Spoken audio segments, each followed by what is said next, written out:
one with your higher power. I call it God, principle, source, higher power, the one with the one. As I speak, allow my words to be one with each and every person here today, and allow the love, light, and spirit flow in and through all, connecting with your soul of inner peace.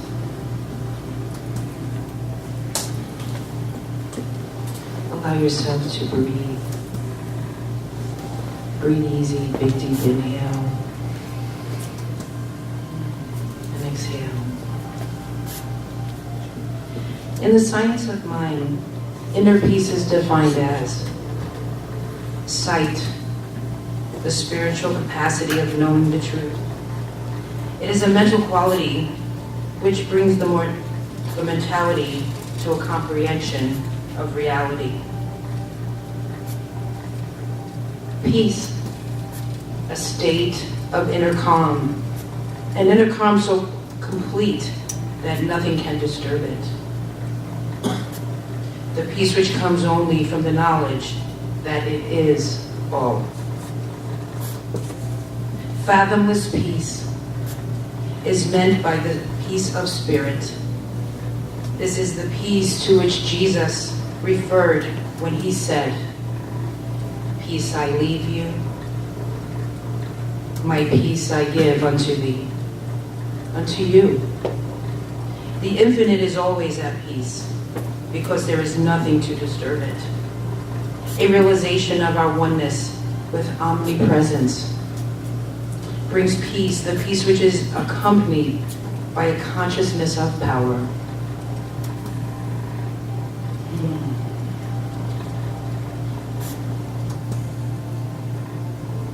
Peace steals through the soul. Peace steals through the soul, the waiting soul, and the comfort of the spirit.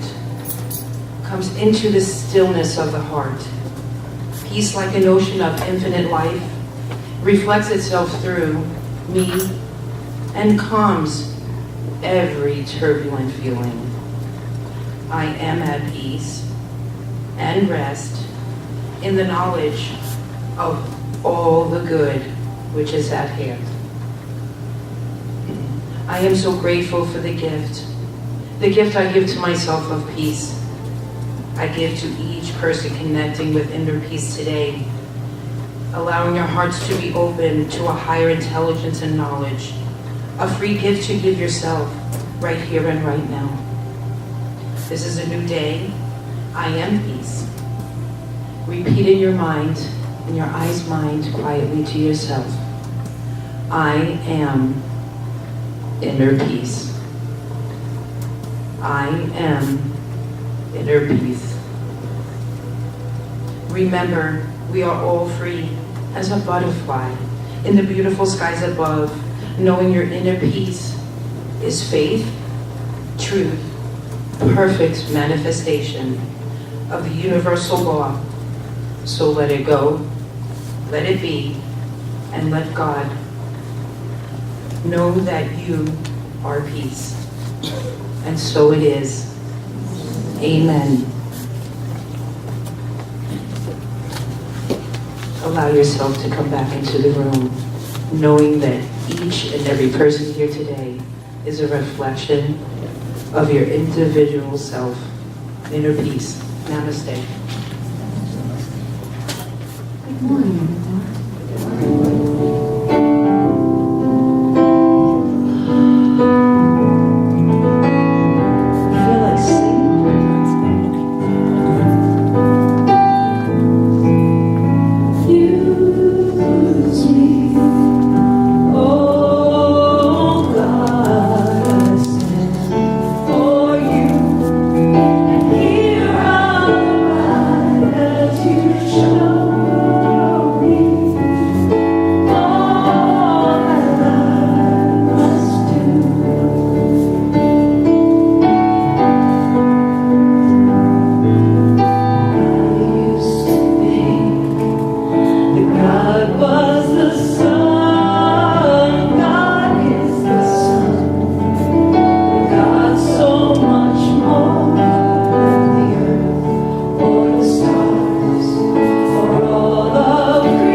knowing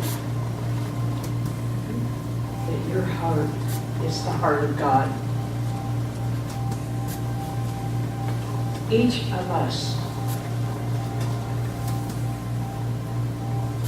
are the light, the Spirit of God. God is everywhere, in and through everything. Feel that peace.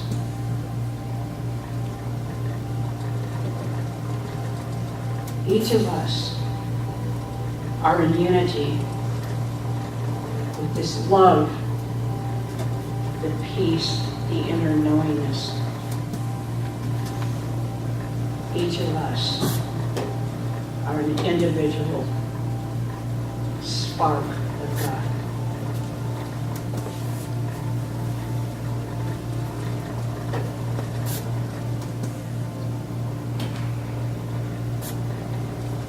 And I declare, and I realize right here, right now, that everyone here today is here by divine appointment. Each of us, feel your heartbeat as I feel my heartbeat.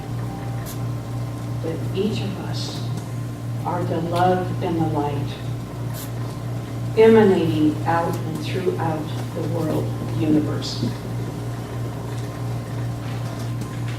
Each of us are a shining example of love.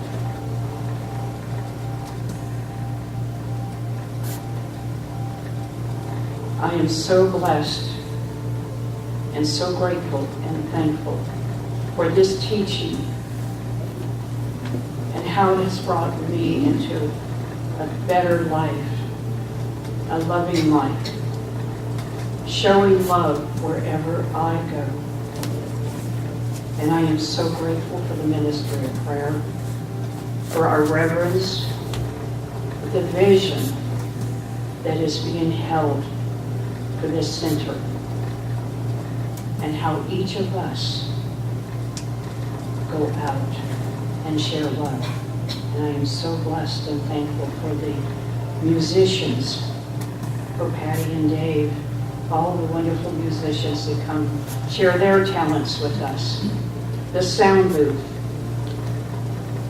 Rich and Julius with their talents, and all of the volunteers. That it takes a village to run this place. And I'm so grateful and blessed to be a part of this. I release my word, the most magical law in the world, which is the law of mind, that is God's word. And please join me in saying, and so it is. It's all good. And we can do it. All good. Yes. Yes, I can do all good. That the world has needs. And the world has all the good that I can do. I feel good. How about you? Yes, I can do all good that the world needs. And the world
we have a short video to show you. If you could be seated for just a moment. Thank you so much. The largest number of African American women in the prestigious U.S. military academies, 217 years. West Point says the class of 2019 is its most diverse ever, both by race and by gender. CBS This Morning national correspondent Jerika Belkin visited the academy and met some of those cadets. Jerika, good morning. Good morning to you, Tony. We sat down with 4 cadets on the training grounds for the U.S. Army. Now, some of them admitted that the training was so intense there were times when they wanted to quit, but they didn't. They say they got through the most challenging parts of this journey by coming together and helping each other. Camaraderie. Perseverance. Adventure. Grit. These soon-to-be graduates have different words to describe their experience at the United States Military Academy at West Point. But when asked about the importance of diversity, they all believe it's the key to success. First Captain David Benden. We don't want everybody in the Army to look like me. Why not?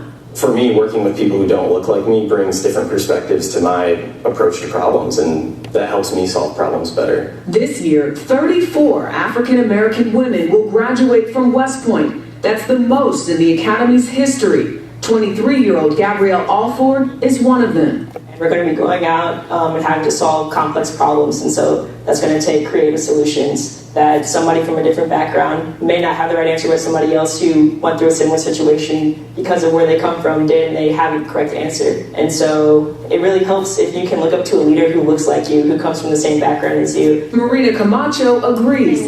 She's Mexican American and the first in her family to join the military. While we're increasing our inclusivity at West Point, we're not lowering the standards. We're not lowering expectations. People are rising to that occasion. That includes 22-year-old Noah Carlin, who's Jewish. This year marks the 1,000th Jewish person to graduate from West Point. What is the significance of that for you? The first class was 50% Jewish. One of 2 cadets was Jewish. And ever since then... You like to quote that fact, don't you? That's our big mainstay. I think it just really helps to emphasize that you can be Jewish and American. Those don't have to be 2 separate things. The Academy was established in 1802. More than 70 years later, its first black cadet, Henry O. Flipper, graduated. It took nearly 100 years after that before West Point allowed women. The first females graduated in 1980. But when the black women from the class of 2016 posed with their fists in the air, some students allegedly posted racist messages about the photo on social media. Critics claimed the photo was a political statement. What did you all make of that? And what did it represent to you as a soon-to-be West Point graduate? I thought that the photo was about pride and about unity, and a fist is a symbol of strength. And I thought it was extremely unfortunate that people decided to take it out of context. And that was the first thing that kind of changed my perception about West Point for the worse. So that was a difficult time for you. It was eye-opening. We talk a lot about character. We talk a lot about diversity and the importance of it. People can give the textbook answer about why diversity is important, about why women are included and women are equal. But then you go online and you see that's not really how everybody feels. For the young black girl that's watching at home and still wondering if she's good enough, if she can succeed at a place like West Point, what would you say to her? I would say that she absolutely can succeed. I was fortunate enough to have 33 other African American women going through the same experiences as me. Whether it's your sexual orientation, your race, your gender, we're in a place today where you can always find somebody to help you, empathize with you, and pull you through. Any African American female watching this right now at home absolutely has what it takes. If this is what she wants to do, her race would absolutely not be a barrier. Since 2014, West Point has had a diversity office that was responsible for helping to recruit cadets like Gabrielle. Out of the nearly 1,000 cadets graduating Saturday, more than 200 are women. And you talk to them and they all recognize the importance of diversity. They all said that they have an unbreakable bond and they would not have met each other the way that they did if not for, history moving forward. And now you have the most diverse class at West Point graduating on Saturday. Jerika, I so love this story because it's been said you can't be it if you can't see it, and now looking at West Point, you can see it. Yeah. The message it sends. That diversity office is doing a pretty good job. Yeah. Yes. Very well done. Thank you, Jerika. And it's great to see their solidarity. Yes, I like it. I like when you touch that young man. Why not have people that look like you? Yeah. Why not? I like that. Oh, that was a great video. Wow. Woo! Here for the girls, hey. David is going to play a short medley to dedicate to all that gave all.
We're all standing and completely, absolutely ready for this now. If you would put your hand over your heart and say with me, God bless America and the rest of the world. And recognizing the rest of the world is here, let's say good morning. Good morning.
Thank you, Lauren, beautiful Lauren.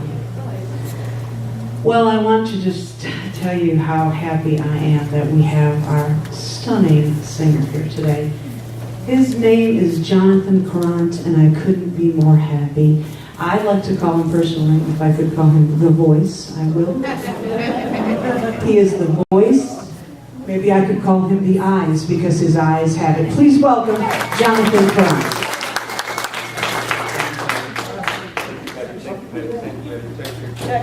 Here we go. Thank you. Good morning.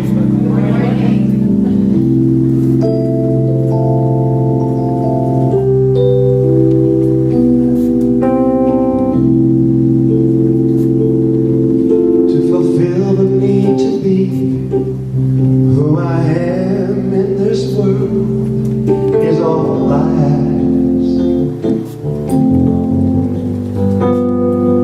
I can't pretend to be something that I'm not, and I won't wear a mask. Ooh, you touched my face with love in your eyes, but will you touch my heart with the understanding that it takes to realize that I won't play a part?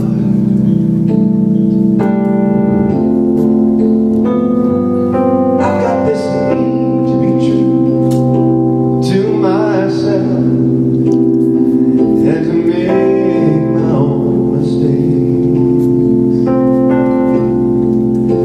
but I don't want to lean too hard on someone else, no matter what it takes. So if you're sure it's love, just be sure it's love for this thing called me. 'Cause I am what I am, and I have the need to be.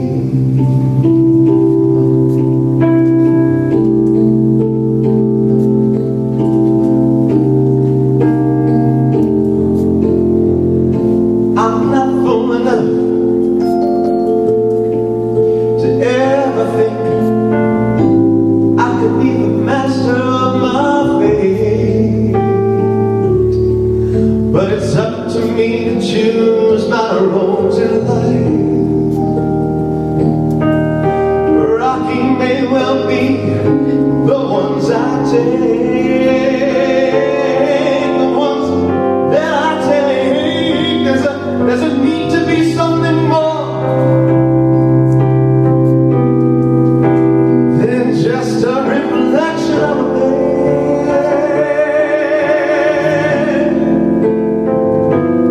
I can't survive in someone's shadow. You see, I need my very own little spot to stand. Oh, and if you're sure it's love, real sure it's love for me and only me. 'Cause I am what I am, and I have the need to be. Yeah, and if you're sure that's love, real sure it's love for me, the little old me. For I am what I am. Yes, I am what I am, and I have the need to be.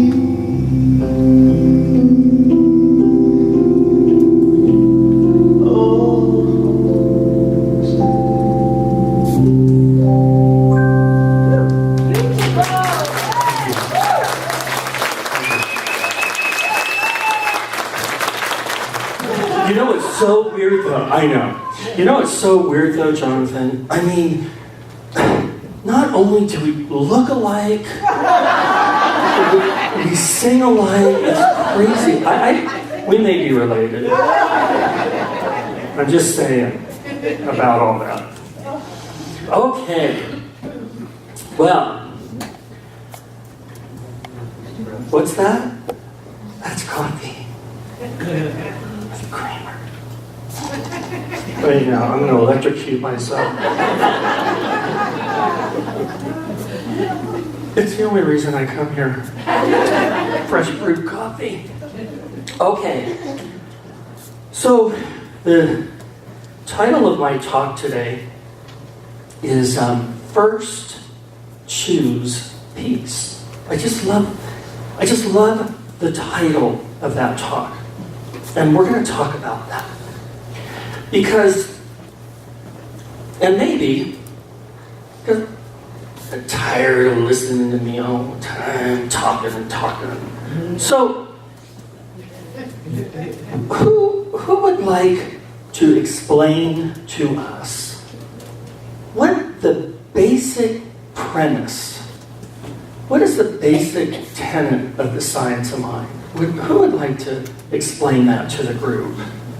Don't rush up to the microphone all at once. Form a line.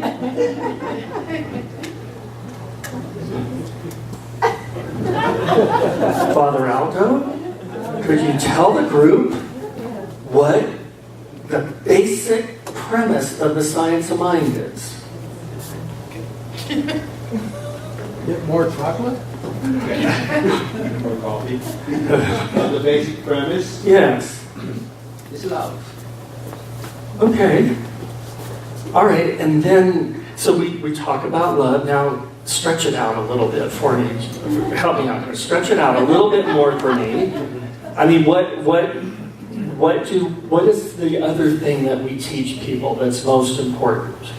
Our consciousness. Our consciousness. So what does that mean, and why is it important? Because it is important because what you create your experience for what you think. You create your experience Of how you think. on how you think. Yes.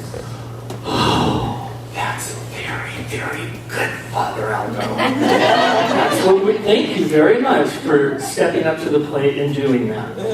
Now, Father Aldo will, although he doesn't really know this yet, but will be going to ministry training soon, is going to become a minister. I know that that's part of his consciousness, and he's working on that. Isn't that true, Father Aldo? Yes. The whole congregation is listening.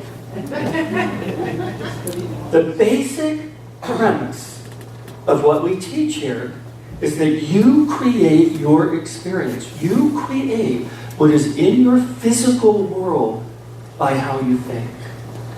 So, why the title of this talk is so important, First Choose Peace, is this. Because you see, I don't do this because I'm a minister.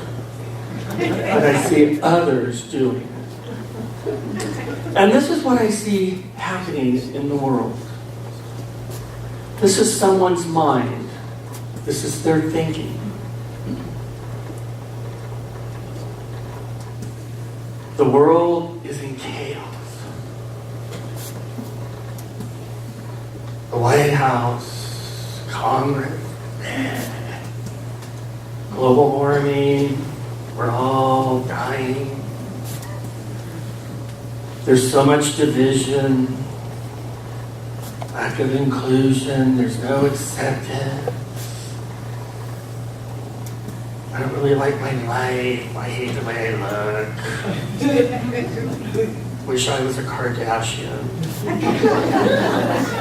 I step out of the story and say, I'm glad I am a Kardashian.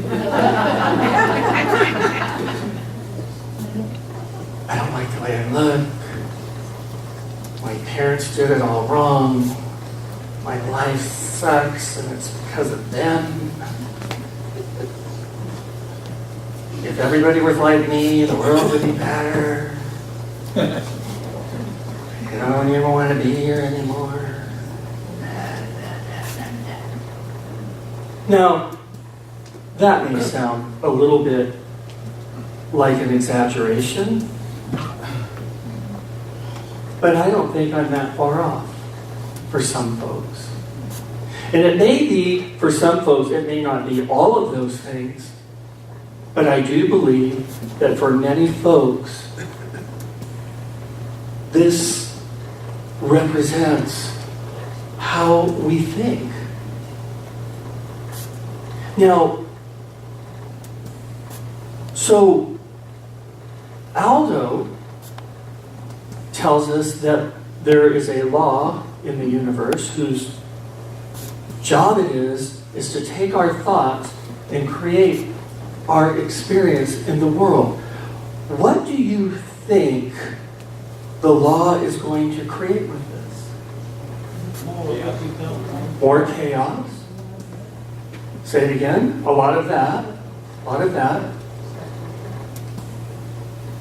Now, what do you think might happen when there are tens of millions of people thinking like this? Should it be any surprise that what we're seeing in our world is what we're seeing? Shouldn't be.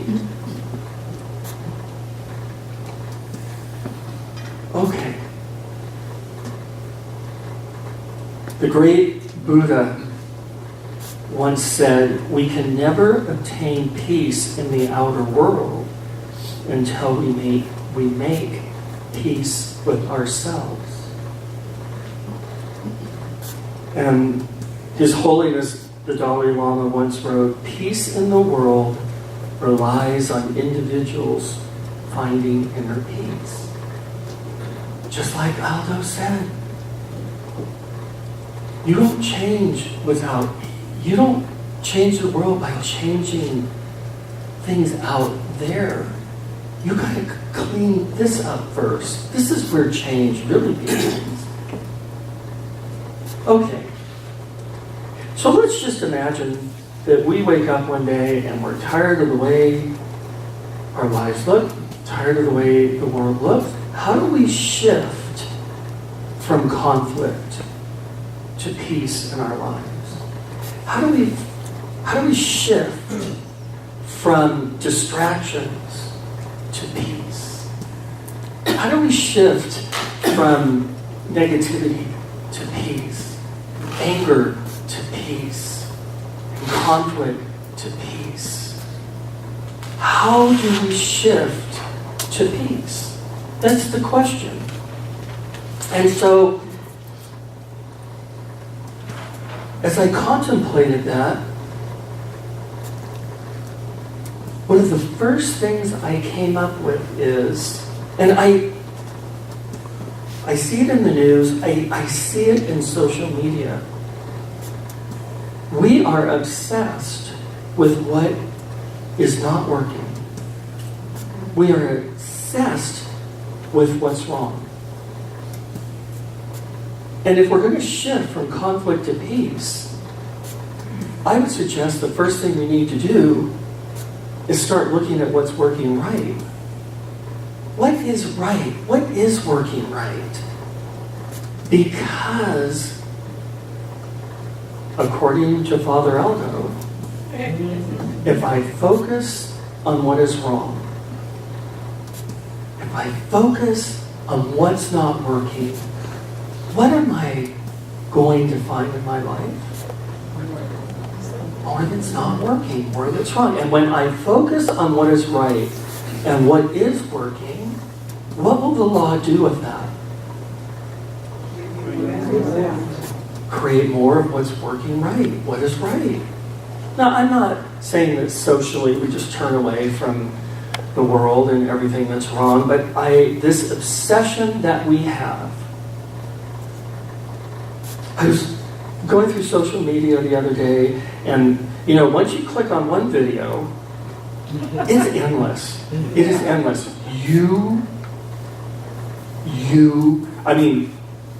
I would want coffee, but you could sit there for 100 years.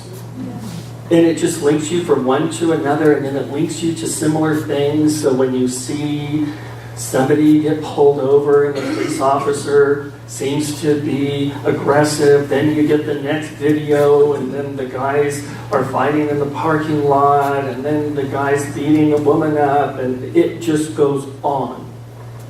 what is wrong, what is not working right. And so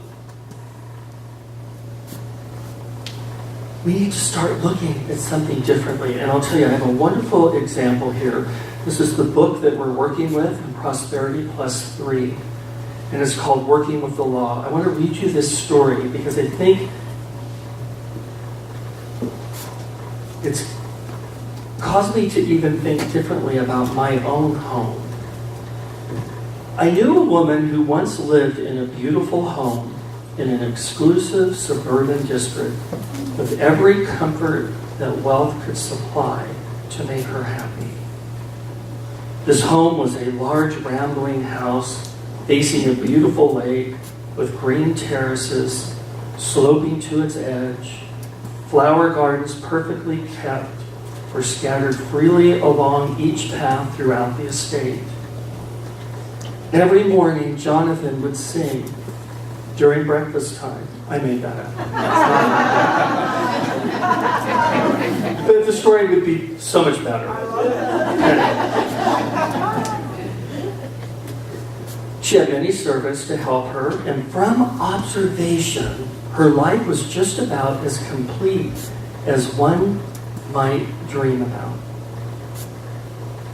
But with all this wealth and beauty, the woman was heard to remark to her friends that she hoped the day would come when she would be relieved of the big house and all its problems and could live in a trunk. Aldo? Based on what Aldo told me, she better change her thinking. She wanted a room to herself, for herself, and just large enough to move about without any extra space to dust and to keep clean. A few years elapsed, her husband died and left the estate to her. She sold the home at a sacrifice. Her other belongings depreciated so much in value through unwise investments and transfers that she had but a small income left. She went to live with a sister, and true to her wish, she now has a small room on the 3rd floor and practically lives in a trunk. Whether she is happier now than before, I do not know, but I doubt it. One thing I do know, that is, she gradually led herself to the small room and privatations when her consciousness began to grow small and limited. She unconsciously touched the creative principle and supplied it with ideas of smallness and privacy and limitation, which materialized within a few years' time. As we assimilate in mind these ideas or mental pictures, we knowingly or unknowingly exercise a power to produce them. The creative process continues working night and day until the idea is completed. The creative process, we forget this. The creative process continues working night and day until the idea is completed. We cannot picture thoughts of poverty, failure, disease, and doubt and expect in return to enjoy wealth, success, health, and courage. It just can't be done. Any more than the photographer can take a beautiful picture of a homely creature. I forgot to scratch that part out. Anyway, this creative principle is summarized in a sentence found in Proverbs. It reads, "As a man thinketh in his heart, so is he." So, I think we need to start changing what we're looking at. We need to start looking at what's working and what is right and what is good.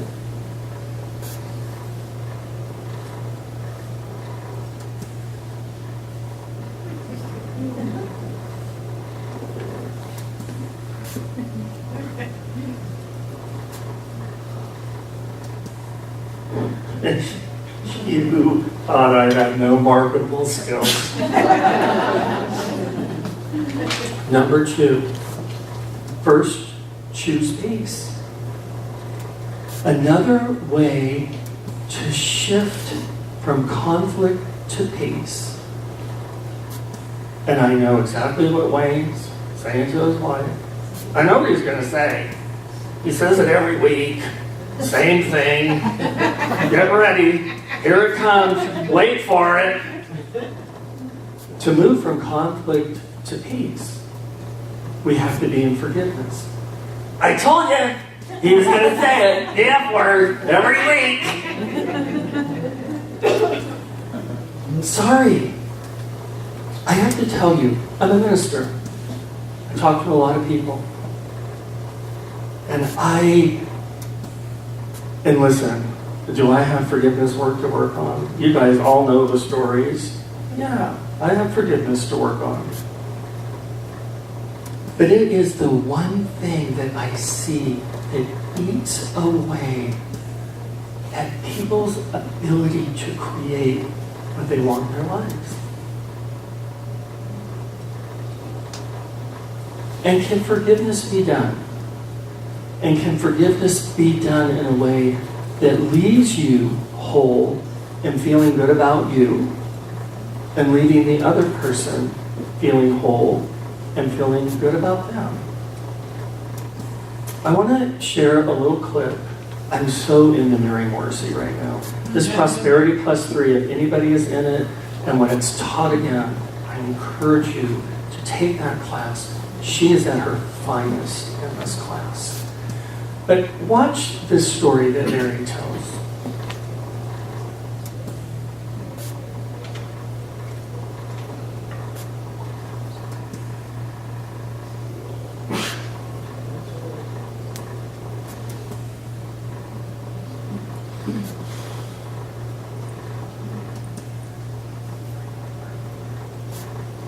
So I'll tell you a story about a time in my life when I learned some self-forgiveness.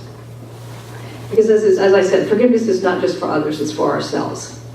And before I tell you this story, I just want to say, there's a temptation, I think, at times to think, well, I've forgiven, and I just can't make it go away. Here's my belief, after many, many years of working with this principle, is that forgiveness is a process. That in sort of the major things that have happened in our lives, we forgive as best we can, and we go along, and then some other piece of it rises up. It doesn't mean the forgiveness work we did before didn't take. It means it took as long as it could last till we found another layer of ourselves, and now a new level of mastery to bring to bear to authentic and deeper layers of forgiveness, giving for a perception that's more empowering than the perception we've been holding. But that only occurs when we begin to recognize that the perception we've been holding is actually limiting to us, and that means we've actually grown, because now we can see that that perception is actually limiting. So it's a process of growth and expansion as we move up the ladder of awareness in our journey. So in my young years as a minister, I had gone to college, and I got to seminary, and now I'm an ordained minister. I'm 26, 27. I'm getting into my graduate school to earn my master's degree in counseling psychology, and a woman that I went to undergraduate school with named Jill.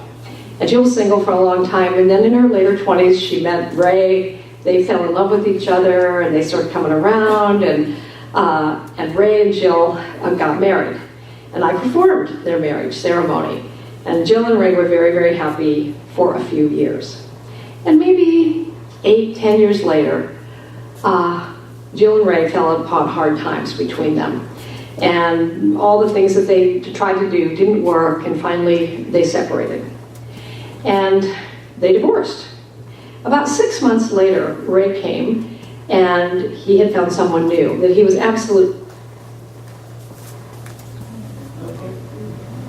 Wow, because I can't. You know, my first, as far as I developed at that point, my first response was I felt bad that I had hurt my friend and tried to apologize, and she wouldn't accept the apology. Then I kind of thought, well, she's the one who's got this problem. I mean, this is really, I didn't do anything. And then later as time went on, and I would notice that it would still bother me. I would say, okay, Mary, This didn't happen to you, it happened with you. Must be a greater lesson here because it's still bothering you that she doesn't want to be friends with you. What lesson have you not yet received? What greater lesson is there here for you?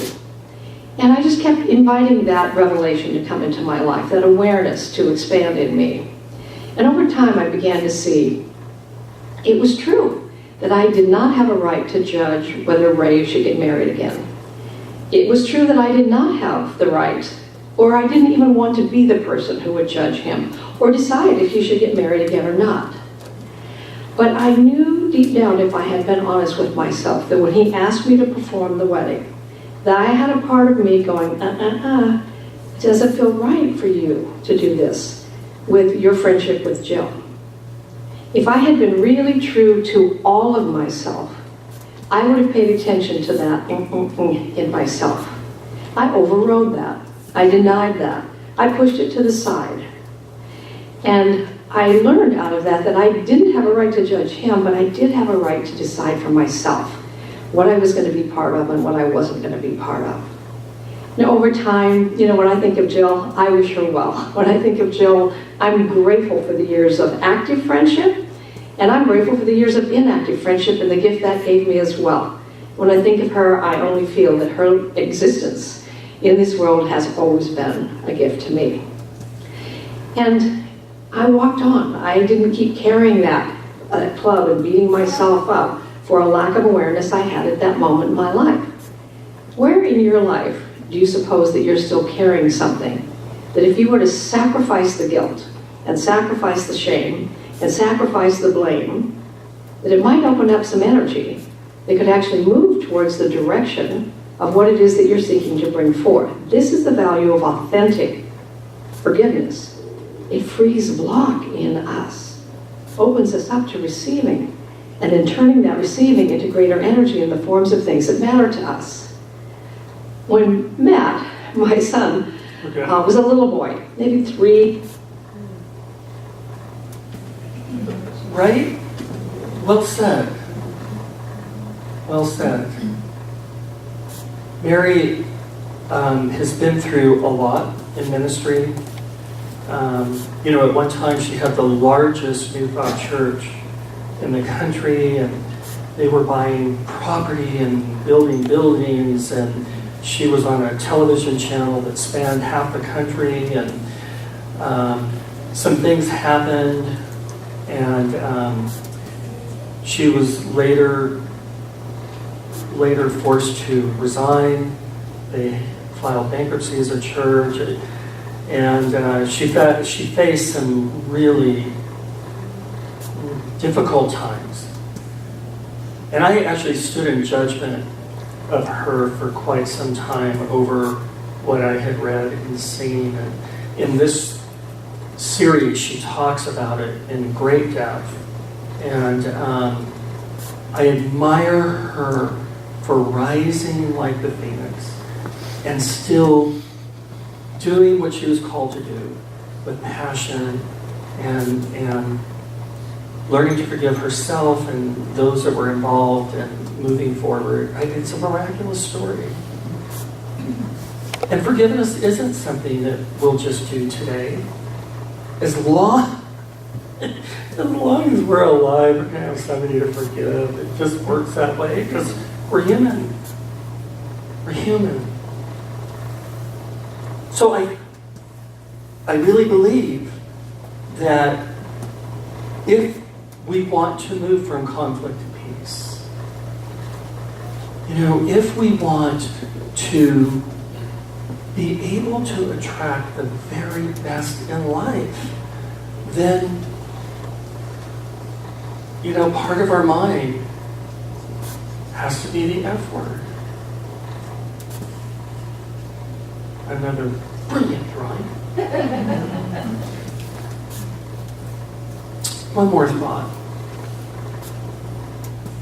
When we move from conflict to peace, I think an important part about doing that has to be that we have to remember that we're amazing. And I think we need to remember in the mar and the muck where we came from. We were designed to create amazing lives. And there's something that I know about you. I did research. I did that family tree thing. I put all your names in it. And I know where you came from. I know the ingredients that you're made of. And what I know to be true is that there is only one. There's only one power, one presence, one infinite divine mind. There is only one life, and it is God's life. And what I know is this life is infinite power, infinite intelligence and wisdom. It is love. It is motivated by love. Its very essence is love. And it is infinitely creative. And it can and does create. And it is endless supply and abundance. And what I know to be the truth for me and for you is that each one of us is this one expressing. And what I know is that each one of you is power, is creativity, is love, has the ability to create, and has an endless supply and abundance available to you. I know that to be the truth of you. We move into conflict when we forget our origin. The other morning I woke up early, and not something I normally do, I turned the TV on. It's funny how God works. Funny how the universe works. And there was a movie on called 50-50. Story about a young man, 27 years old, based on a true story. And he was diagnosed with cancer of the spine. And it talked about his journey. And as I watched the human dynamic, I was reminded of how amazing human beings are, how resilient we are. And as I watched his life, I was reminded how precious the gift is and how blessed we are just to be alive. And of course, at the same time, and this is pretty, I don't like work, and I've watched a lot of things about veterans and the sacrifices they made. Interview of this one man. He's dealt with PTSD for 62 years as he stormed the beach in Normandy.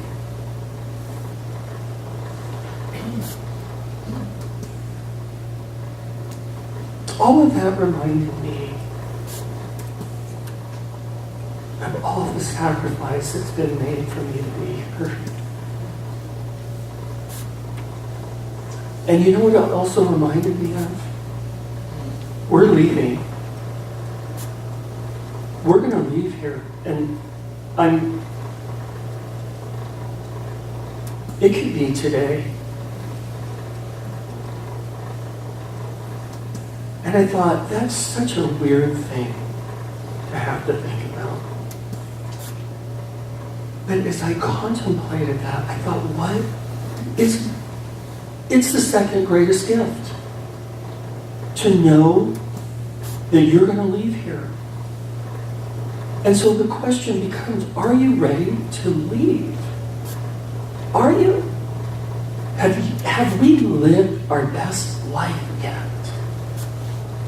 If it ended today, would we go, whew, amazing ride.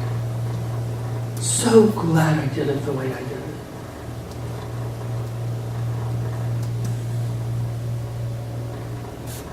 The message that's coming from the universe to you is that you matter. Don't ever forget that you matter. You are here for a reason. You are here for a purpose. And I don't care what anybody tells you. You deserve to be happy.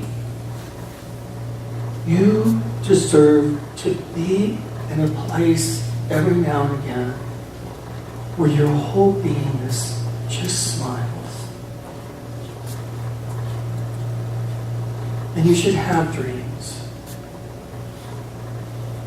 And you should be respected. And you should be loved. And you should enjoy and love your life.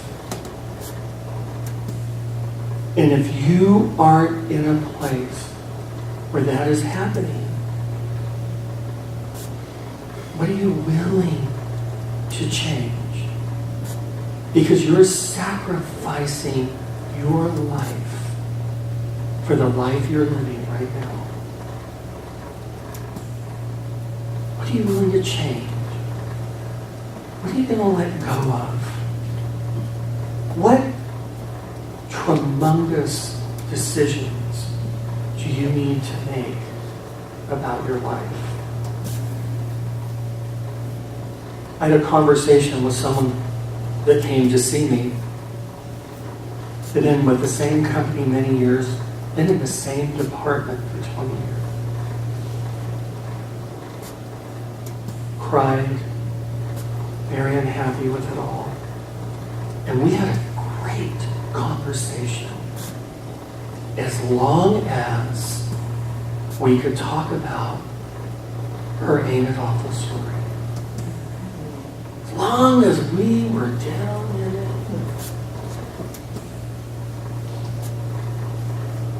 And then I said one thing. What might you do to change this story?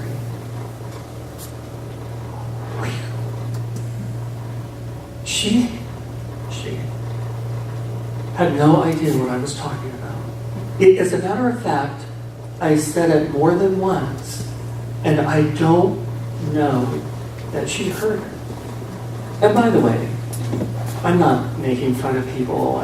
You'll never know this person. I'm not telling you tales out of school. You'd never connect the dots.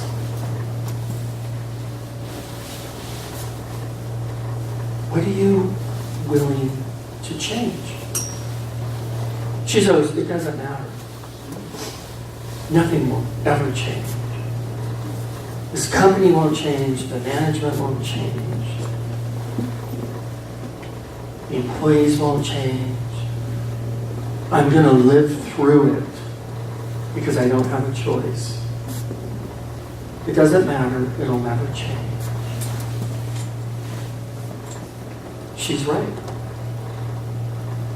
It will never change. And they will never change. The only time it'll change is when she changes. Because what we think about, what we believe, what we talk about, is what the universe uses to create our lives. To move from peace,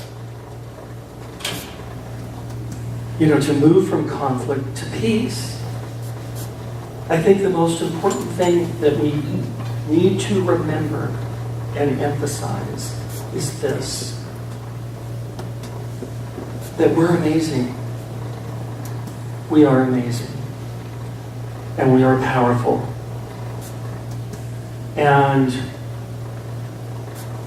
we can create simply by changing the way we think. The minute we forget that we're amazing, we create less than amazing things in our lives. It is how it works. Well, I was raised Catholic. Can't think too positively about ourselves. I was raised Catholic, I get to say that. You know what? Sorry.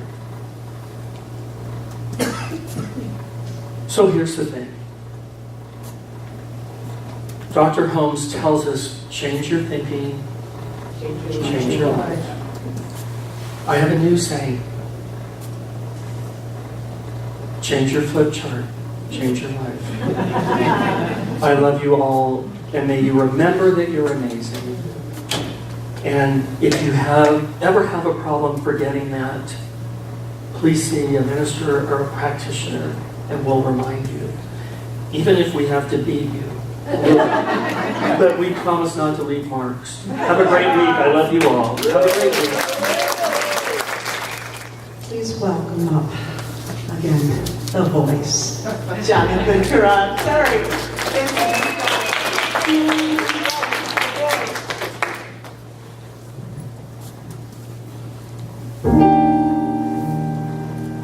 Everyone tells me to know my place, but that's not the way I play. Why am I daring to show my face? Well, I've got something to say. Move over, sun, and give me some sky. I got me some wings, I'm eager to try. I may be unknown, but wait till I've flown. You're gonna hear from me.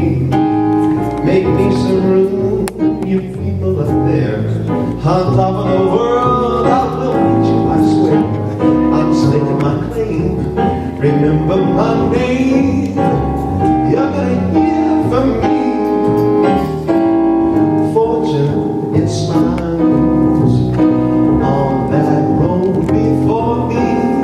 I am fortune's child. Listen, world, you can't ignore me. I got a soul that's longing to play. Raise up my flag, begin my parade. Then start the world over, start coming up clover. That's how it's gonna be, you see. You're gonna hear from me.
First up, we have May 29th, Our Wednesday evening service is in honor of the Asian Pacific Heritage Month, and we'll show a video right now discussing the Chinese Exclusion Act of 1882, or with discussion to follow that night.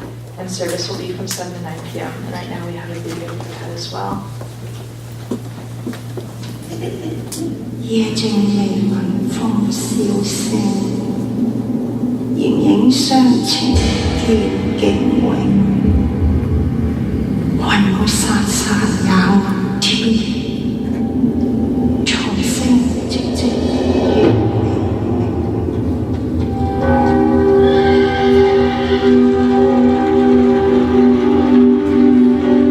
The solitary arm of the unfinished Statue of Liberty had languished on Madison Square, New York, for more than 5 years, when on May 6, 1882, on the eve of the greatest wave of immigration in American history, President Chester A. Arthur signed into law an extraordinary piece of federal legislation.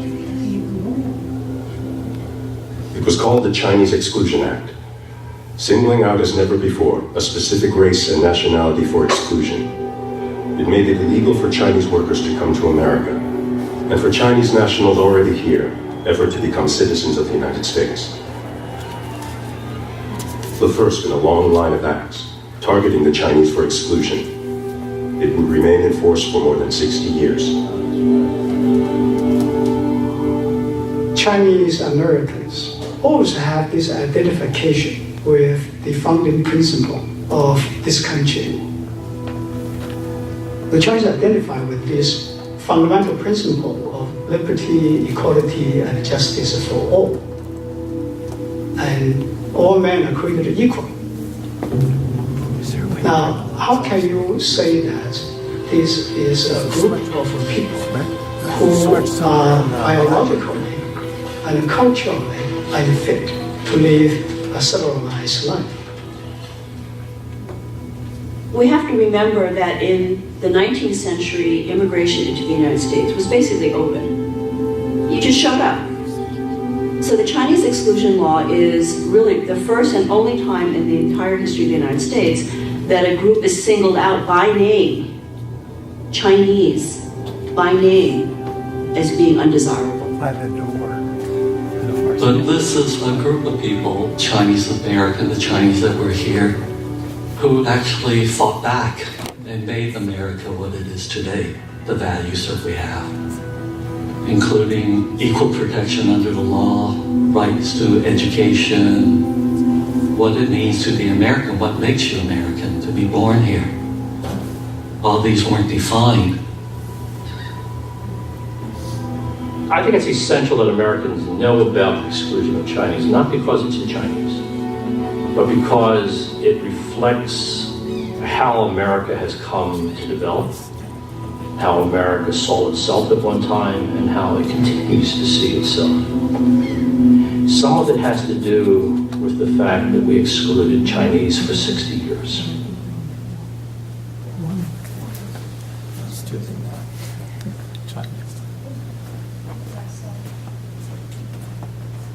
Next up we have Place from the Heart Theater Company will present a celebration of Disney dinner show here at the center. The June 1st show is already sold out. However, our congregation can come for free for the Friday night performance at 6 p.m.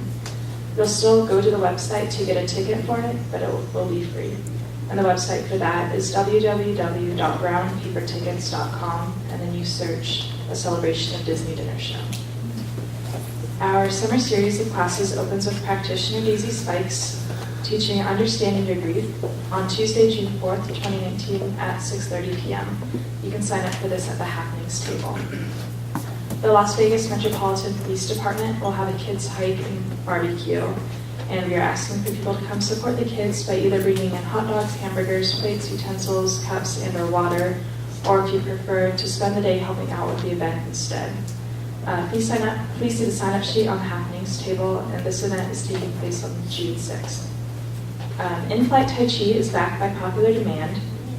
It's a combination of Eastern and Western Tai Chi. The instructor is Oliver Leray, and it starts Saturday, June 8th, from 9 to 10:30 a.m. for 8 weeks. The cost is a love offering. Wednesday at the Well presents The Heart of Peace on June 12th at 7 p.m. please join us with a love offering. And the men's group meets at the Santa Fe Casino Buffet on Wednesday, June 19th at 8 a.m. It's the third Wednesday of each month. Upcoming, save the date for the Ministry of Prayer Barbecue Fundraiser is Sunday, June 30th. The cost is $10 and they'll serve you some delicious food. And be sure to look in your program and calendar, check the happenings table and our website at lasvegascsl.org. Like us on Facebook, follow us on Twitter, and watch us on YouTube. We have great books filled with spirit and wisdom in our bookstore for you.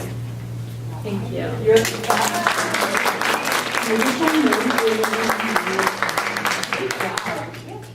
Yes, I think we have kids. We got more kids. In the name of love, in the name of love, in the name of love, in the name of love, in the name of love. Good morning, beloveds. And so today we talked about staying in peace and being kind and grateful. Peace, a state of inner calm, an inner calm so complete that nothing can disturb it, the peace which comes only from the knowledge that is all. I put my attention where I want my life to be.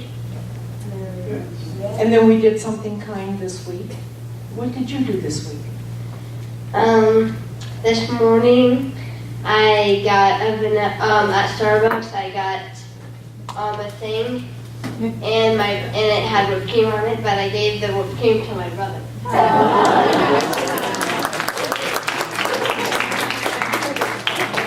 Nothing get better than that. I'll tell you what, I want to know what my Starbucks is. All right, well then let's have the ministers come forward and all the practitioners and any visiting ministers or practitioners. And if the rest of you will stand and connect.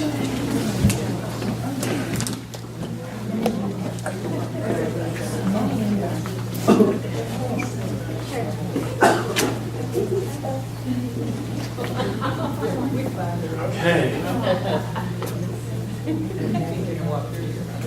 So we'll take a deep collective breath.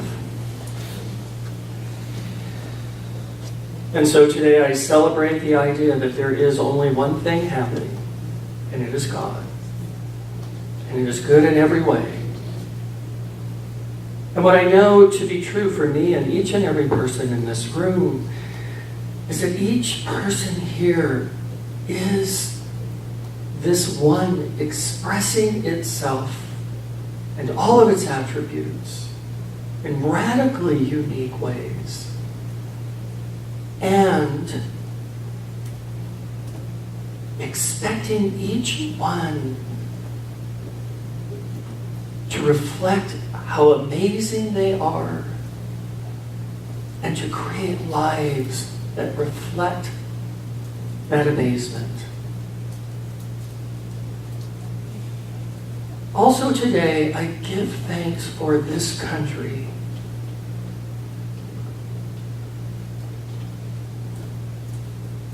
America. And I recognize that she has made mistakes. And I forgive those mistakes. And I look at her and all that is good and all that is working that is right.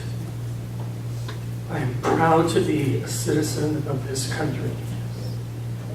And I give thanks that I have the privilege of living here.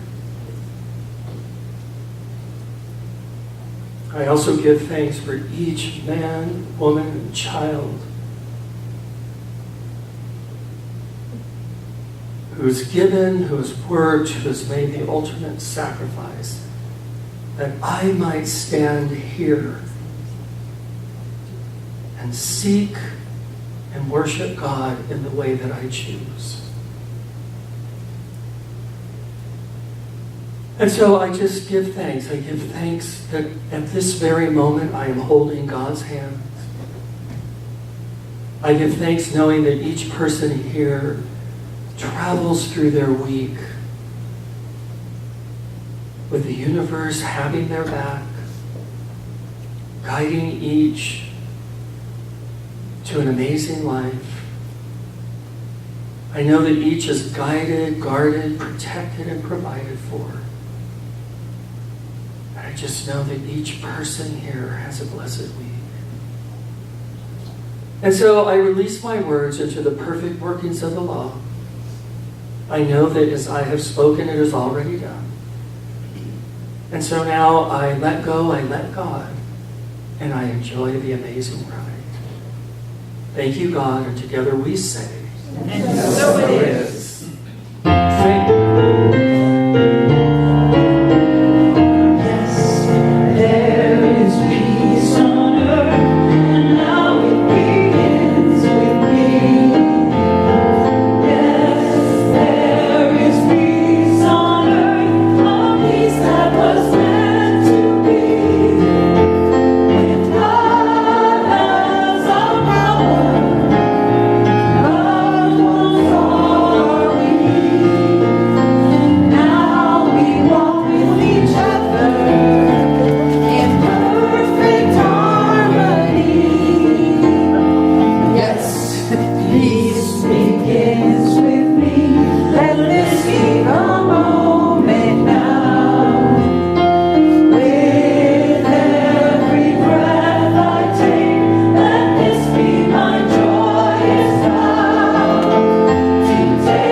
So repeat after me. Something wonderful is happening to me right now. Something wonderful is happening to me right now. I know this in my mind. I know this in my mind. I feel it in my body. I feel it in my body. And so it is. And so it is.